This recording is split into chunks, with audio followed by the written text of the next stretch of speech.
irmãos queiram se ajeitar adequadamente onde estiverem e permitam que eu tire a máscara, mas depois a recolocarei.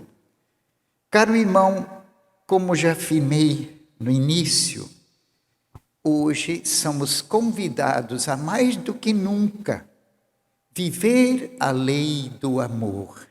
E nestes tempos de pandemia, salta aos olhos de quantos co-irmãos nossos, infelizmente, não seguem esta lei do amor, têm dificuldade em perdoar.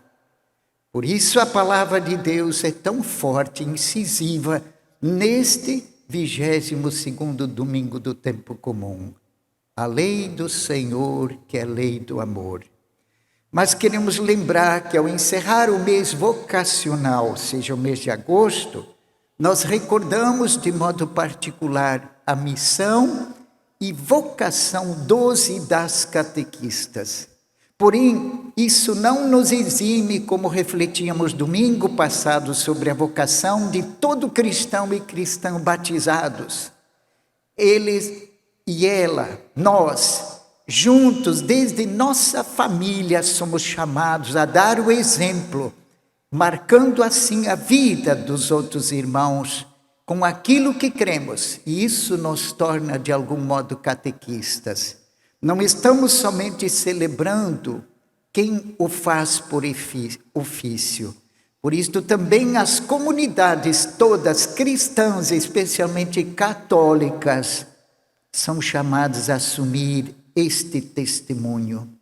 E vamos então aos textos de hoje, lembrando o livro de Deuteronômio. Lembramos assim que ele foi escrito numa nova perspectiva, já lembrando o que o livro de Êxodo, Levítico e Números já alertava. Porém, aqui o autor coloca de um novo modo, uma nova perspectiva, isto é, que o povo permaneça fiel à aliança feita com Deus e apresenta o dom da lei em forma de pregação. Isso você pode ver em Deuteronômio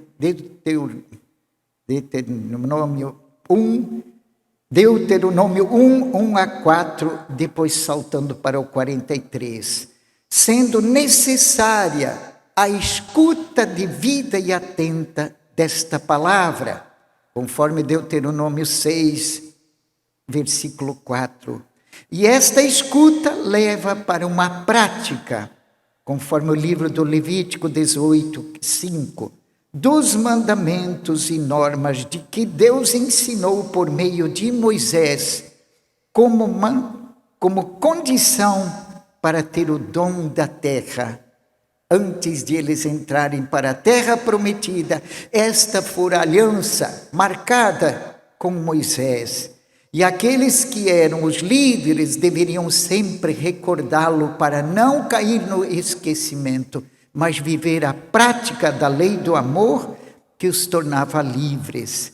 Deste modo, não se deve acrescentar nada, nem retirar nada sob pena de ser uma traição à palavra de Deus. E nos tempos de hoje, quantos fazem interpretações errôneas da palavra de Deus e assim ensinam também de modo errado sobre o verdadeiro Deus. Nos cabe sempre buscar, estudar com afinco a exegese daquilo que de fato Deus Yahvé, desde o Antigo Testamento, que culminou com a vinda do Messias, feito gente na pessoa de Jesus, que Maria trouxe no seu ventre e que fora acolhido pelo pai educador José. Deste modo percebemos que os povos vizinhos dos israelitas mantinham filósofos em seus monumentos, enquanto que o povo de Israel seguia a lei, a prática da lei, e os tornava sábios, porque viviam de modo a testemunhar o que Deus queria. E os demais povos começaram a perceber que este era o Deus da vida. Já diferentemente quando aqueles praticantes de idolatria experienciavam que ela leva à morte, leva à escravidão, leva à perda da liberdade. Por isso é tão importante para nós, igualmente, quando não escutamos a verdadeira palavra de Deus, podemos virar idólatras. Podemos proclamar a morte e não a vida. E Deus sempre é pela vida e não morte. Olhemos agora Marcos, capítulo 7, versículo 1 a 8, saltando para o versículo 14 até 15, depois pula para o versículo 21 a 23.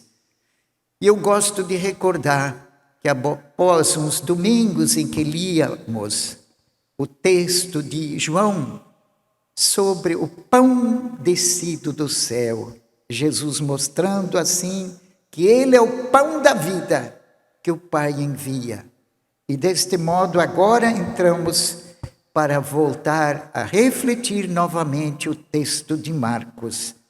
E outra vez aqui percebemos que ele inicia com uma discussão entre Jesus e os escribas sobre esse tema tão pungente, que é a pureza. Que ideia você tem sobre pureza? Pode ser aquela que é uma aparência ou aquela de fato que nasce do coração. Jesus vai colocando os pontos nos is, porque ele não consegue perceber que alguém que continue proclamando o reino de Deus, que os humanos, ou melhor, a compreensão que os humanos tiveram de reino, que não era do verdadeiro que ele trouxe. Os humanos inventaram reinos que classificavam pessoas, que as julgavam pela aparência. E ao Marcos estar evangelizando aquelas igrejas para as quais ele fora enviado, ele percebeu que havia judeus vindos do paganismo. E aí ele explica a lei que de modo geral os israelitas seguiam, como lavar as mãos, como lavar os vasos, especialmente de metal, o modo de proceder com alguns alimentos e por aí foi. E nisto, os escribas e de modo geral, fariseus, ficavam de olho nos 12, como eles procediam ao fazerem a alimentação. E observavam que os discípulos comiam sem lavar mãos. Quem lê rasteiramente o texto assim, tem a impressão de que Jesus era anti-higiênico, que não gostava de limpeza. Eu já ouvi isso, pessoas dizerem, parece isso. E eu dizia, meu irmão, vamos lá, vamos ler todo o texto, não isolar um pequenino versículo, pois aí você deturpa a palavra de Deus e não a compreende.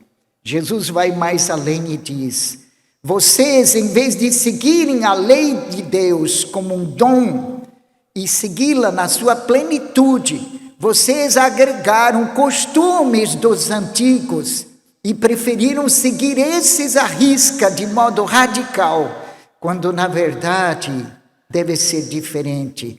E ele toma o texto de Isaías para lembrar de que eles estão simplesmente honrando a Deus com os lábios, mas o seu coração está longe.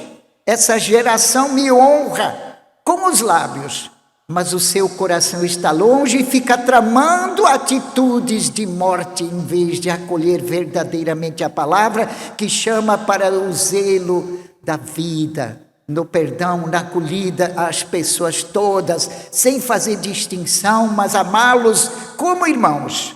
E isso é o perigoso.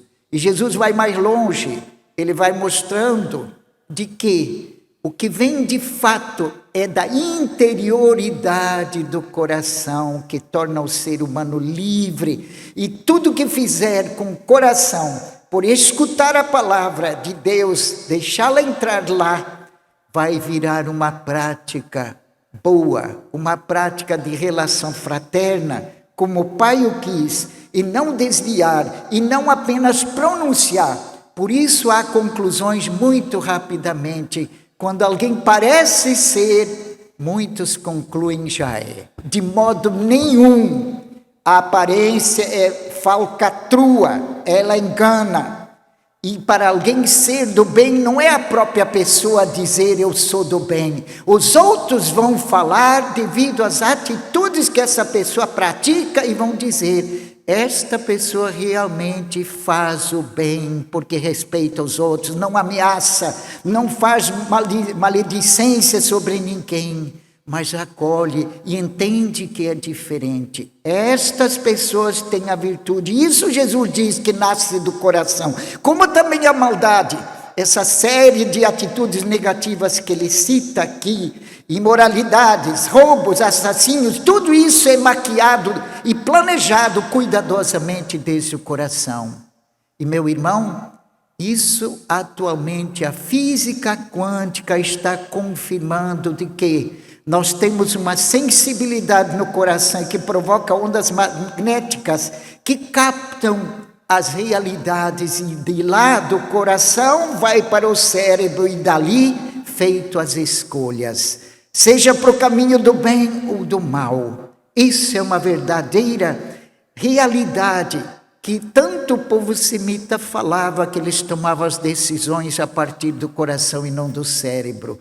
Hoje se confirma. E Jesus, como homem de Deus, homem que usava a inteligência, percebia isso, portanto alertava: cuidado com as fraudes, as maldades, a devassidão, a inveja, a calúnia, o orgulho, como tudo isso tem mexido demais na atualidade dos brasileiros.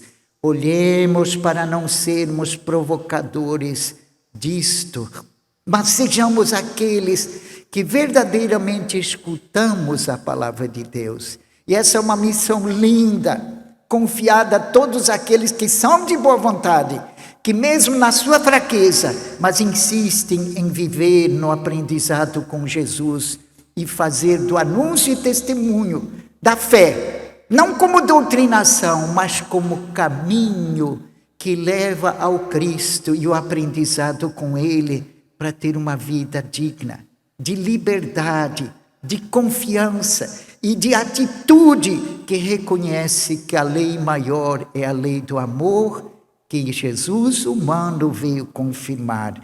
E isto, meus queridos irmãos e irmãs catequistas, especialmente de nossa paróquia, quero dizer que fico feliz, junto com o Padre Olavo, o Padre Antônio, que sempre nos acompanha, por vocês existirem e serem estes que procuram servir através deste ministério.